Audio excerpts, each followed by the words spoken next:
Oceana Group is involved in the fishing and allied services sector. The company has a market cap of 10.4 billion rand, price to earnings ratio of 17.8 and a dividend yield of 5.7%. Oceana. Paul.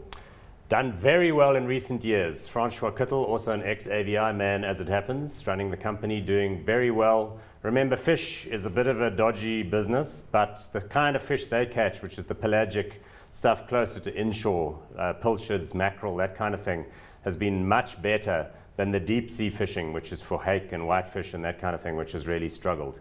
So it looks good. They've got quite a strong position in the industry on account of some consolidation. Recently, they ran into a little bit of a banger with the Food Corp deal, where they were blocked from acquiring yet another fisheries business. So there has been a little bit of a topping off of the share price, you can see there in the chart.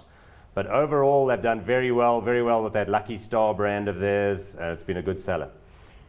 Daniel, I'm sure you're going to give us a full repertoire here. We want it, of course. Absolutely, I'm here to please. So, just to elaborate more on that deal, what they try to do is they try to buy the Glenrick assets, including the fishing quotas. So that was blocked in terms of the quotas, which was really one of the main reasons for the deal. So that's going back to the Competition Commission, and we should be hearing what's happening with that pretty soon.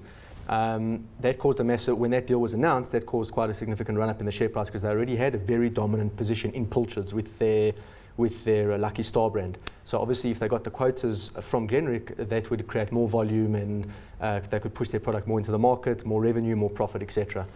Their most recent results were a bit disappointing, but there was an accounting charge to the income statement, a share scheme payout, which is not operational. So if you strip that out, they actually didn't do as badly as people thought.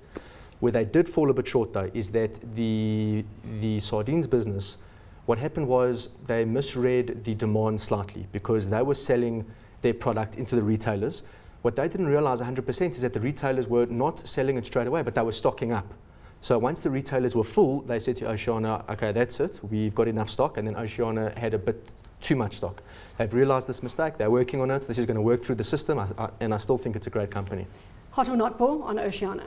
Look, I think that was a stunning analysis of the sardine market and the supply and demand issues. So on account of that alone, I'm going hot on this one. Daniel has got a broad smile on his face. Well done, Daniel. Hot or not? Thank you. I think it's great.